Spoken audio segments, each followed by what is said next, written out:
I didn't think I'd be back so soon, especially because we just did a video about Bleach like 2 weeks ago. But if you are up to date and you have seen up to episode 19, you'd realize that Studio Period is over there cooking for no reason. Now, since we're kissing the halfway point for Bleach and Jujutsu Kaisen has taken a quick break, we have to talk about the last 2 episodes that show the return of Rukia and Renji. And guys, I'm not even going to ask you to subscribe. If you want to, you can. Otherwise, let's get started.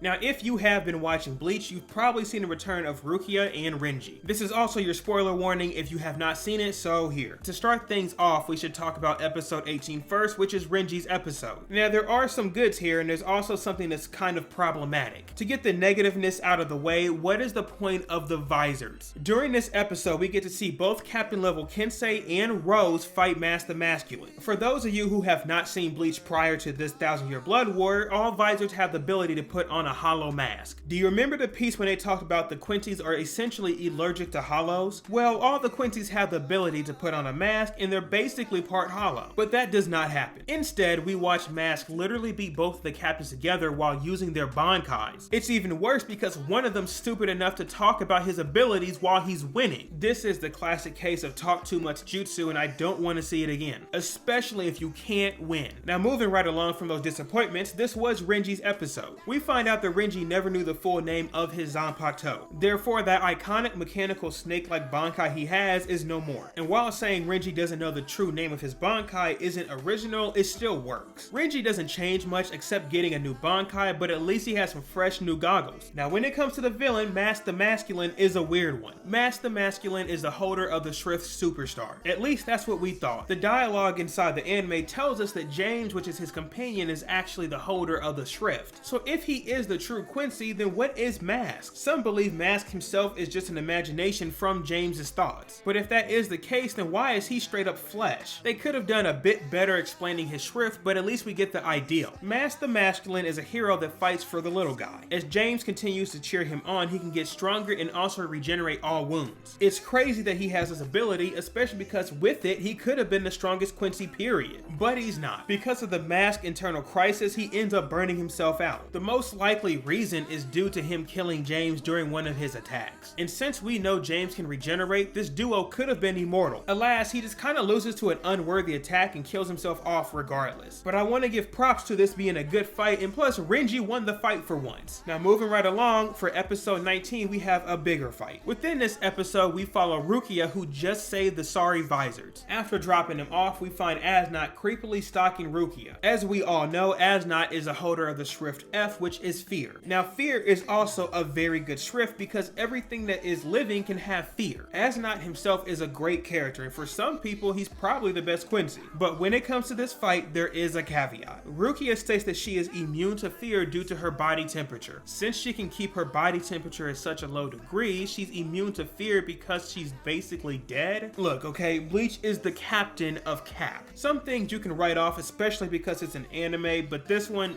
hey, you lost me. Moving along, we also get the holy form of As Nodt. Now, I am very pleased with how the holy forms look. And when it comes to As Nodt's holy form's ability, if you can see him, you can see fear. His ability of fear going through the optic nerves also plays along with his gruesome look. And just when Rukia is possibly about to lose, we see Big Brother appear out of nowhere. Now, instead of Byakuya giving As Nodt a nice kick in the rear, he decides Rukia can challenge herself. And this is the time we finally see something that we've been waiting for, which is Rukia's Bankai. And I will say, whatever art you've seen her Bankai in before, this is for sure the best. The glassy look she has in her Bankai form and also looking like she's frozen.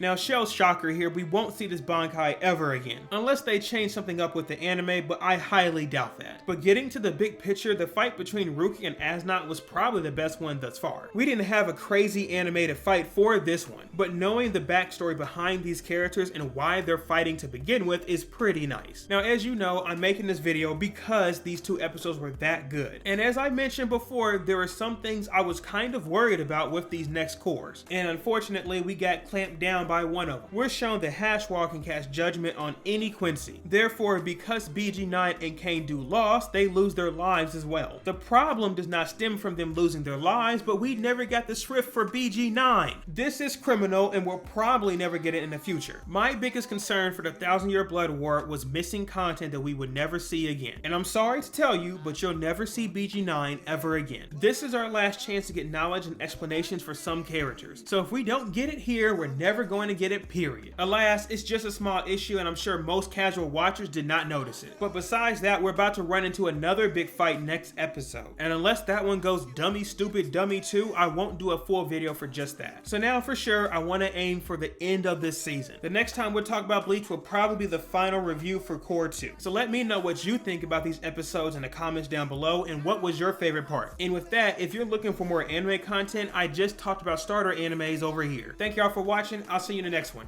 Take care.